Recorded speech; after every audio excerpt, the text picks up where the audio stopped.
Hello बच्चों, BA final sociology की class में आप सभी का स्वागत है। बीए फाइनल सोशियोलॉजी में हम सेकंड पेपर पढ़ रहे थे, ग्रामीण एवं नगरीय समाजशास्त्र। पिछली क्लास में हमने उत्पादन संबंध के बारे में पढ़ा था। आज हम पढ़ेंगे आर्थिकी के बारे में। आर्थिकी यानी इकोनॉमी या अर्थव्यवस्था। तो आइए बच्चों, हम पढ़ते हैं आर्थिकी या अर्थव्यवस्था के बारे में। जैसा कि बच्चों आप जानते हैं, मनुष्य को जीवित रहने के लिए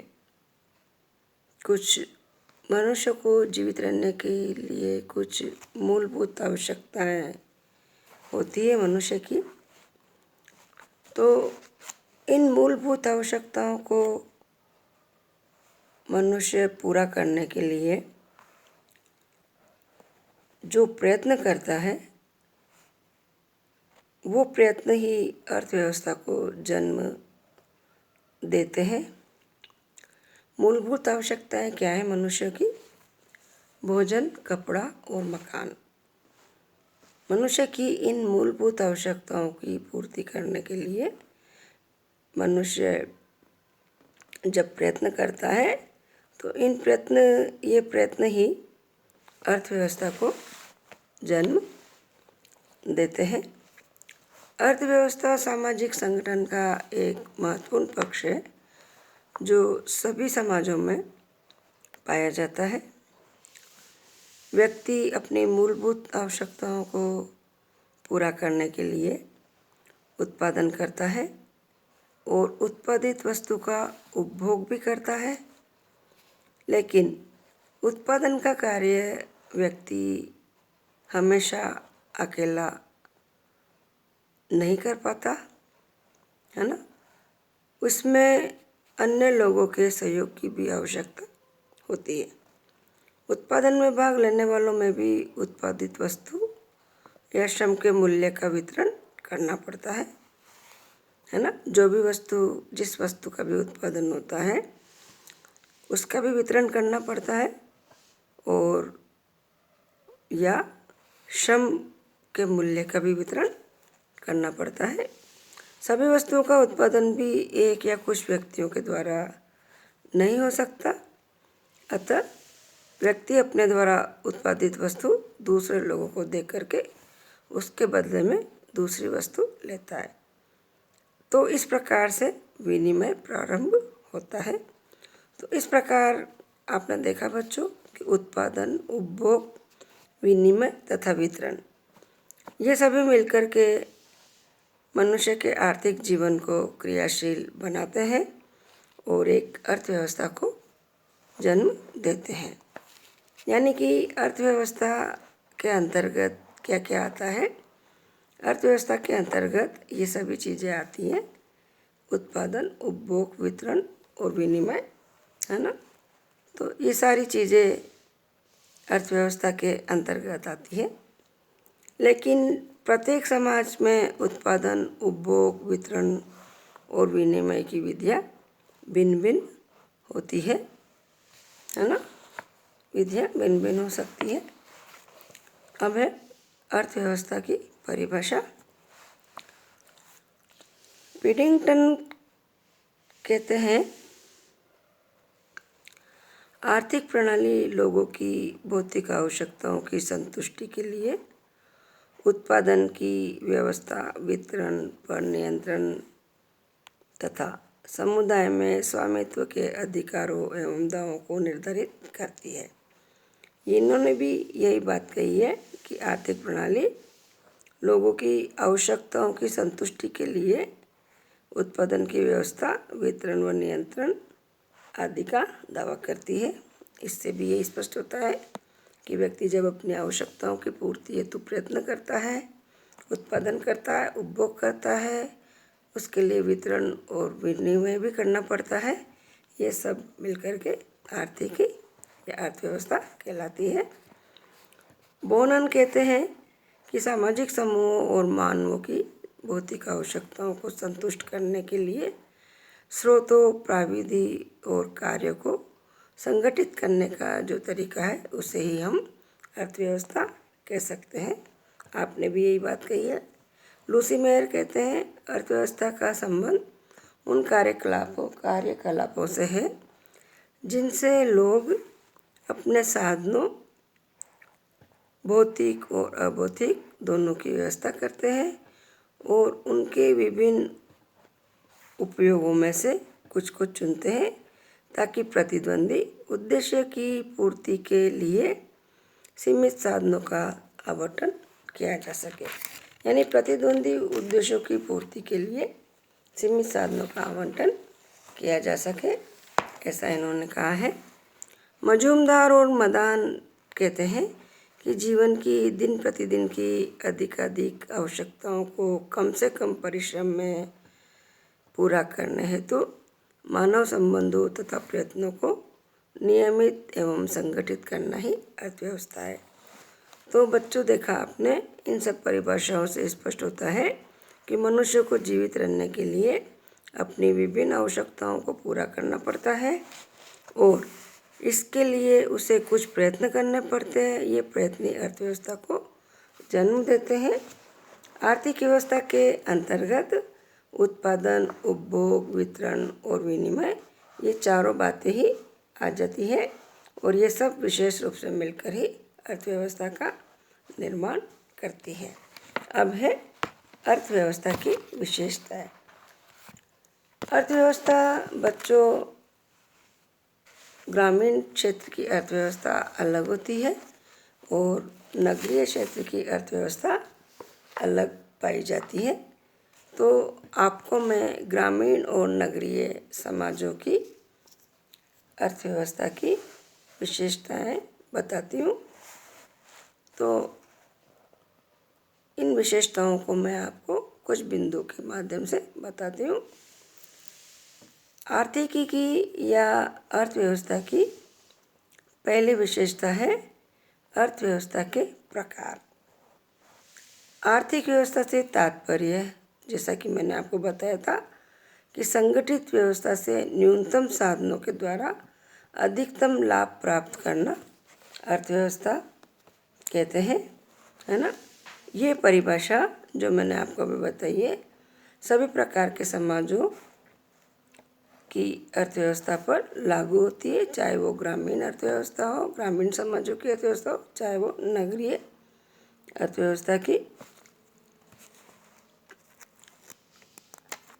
नगरीय समाजों की अर्थव्यवस्था हो। भिन्न भिन्न समाजों का प्राकृतिक पर्यावरण भिन्न भिन्न होने के कारण उन समाजों की आर्थिकी में भी अंतर मिलता है। जैसे कि जिन समाजों का प्राकृतिक पर्यावरण प्रतिकूल होता है वहाँ पर पैदावार न्यूनतम होगी, कम होगी। व्यक्ति दिन भर अथक प्रयास या परिश्रम करने के बाद भी मुश्किल से अपना पेट भर पाता है ऐसी जगह पर, है ना। अगले दिन के लिए वहाँ पर कुछ नहीं बच पाता। तो मजूमदार और मदाम ने ऐसे समाजों की आर्थिकी को संभरणात्मक आर्थिकी कहा है ना। संभरणात्मक आर्थिकी क्या होता है? इसमें ग्रामीण समाज में व्यक्ति मुश्किल से ही कुछ बचा पाता है और ग्रामीण समाजों की आर्थिकी व्यवस्था अधिकतर ऐसी ही होती है। इन समाजों में उत्पादन और उपभोग होता है केवल, और दूसरे दिन के लिए कुछ भी नहीं बच पाता है। ऐसी आर्थिकी को संभरणात्मक आर्थिकी कहते हैं। और इसके विपरीत जिन समाजों में उत्पादन और उपभोग के बाद कुछ बच जाता है या कुछ बचा रहता है और भविष्य के लिए कुछ संचय कर पाते हैं, है ना, तो उसको आर्थिकी अधिशेष कहलाते हैं। ऐसी आर्थिकी अर्थव्यवस्था आर्थिकी अधिशेष कहते हैं। मजूमदार और मदाम ने उसको आर्थिकी अधिशेष कहा है। आर्थिकी अधिशेष क्या होता है? सरप्लस इकोनॉमी, जिसको हम इंग्लिश में बोलते हैं। ग्रामीण समाज में व्यक्ति अपने भोजन, वस्त्र और आवास की व्यवस्था बहुत कठिनाई से कर पाते हैं, है ना, जबकि नगरीय समाज में ये आराम से हो जाती है ना। फिर है अर्थव्यवस्था की दूसरी विशेषता, तकनीकी ज्ञान।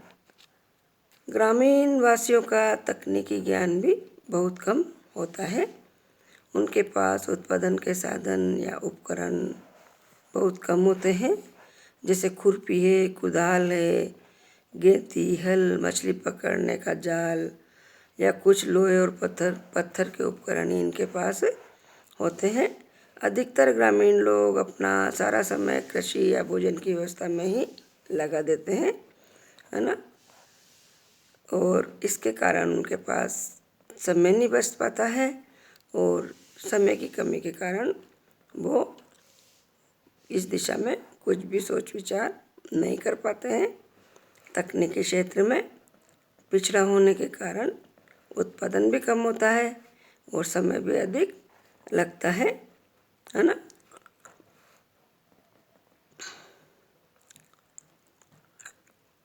तो इसलिए ग्रामीण क्षेत्र की या ग्रामीण समाजों की आर्थिक स्थिति बहुत ही गिरी होती है और जीवन स्तर वहाँ का निम्न होता है, क्योंकि उनको तकनीकी ज्ञान नहीं होता है। और यदि इसकी तुलना में हम नगरीय समाजों को देखें तो नगरीय समाजों की अर्थव्यवस्था अधिक विकसित होती है।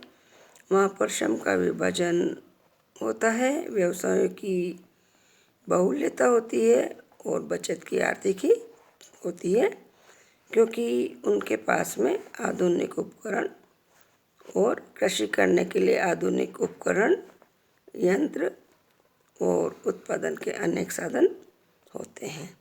और नगरीय समाज के लोगों में तकनीकी ज्ञान भी ग्रामीण समाज के लोगों से अधिक होता है, इसलिए उनके पास में उनकी आर्थिक स्तर अच्छा होता है।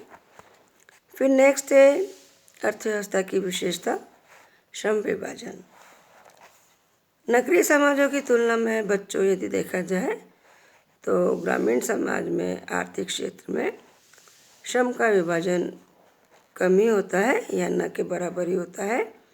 इसका कारण ये है कि उनकी जनसंख्या का बहुत कम होती है, गाँवों में जनसंख्या कम होती है और जनसंख्या का घनत्व कम होता है गाँवों में। ग्रामीण समाज में प्रत्येक परिवार तथा उसका सदस्य अपनी सभी आवश्यकताओं की पूर्ति के लिए सभी कार्य स्वयं कर लेते हैं और आवश्यकताओं की पूर्ति के लिए उत्पादन में अनेक व्यक्ति का काम का विभाजन करके कार्य वहाँ पर नहीं किया जाता है ना। इससे उत्पादन में समय और श्रम अधिक लगता है ना।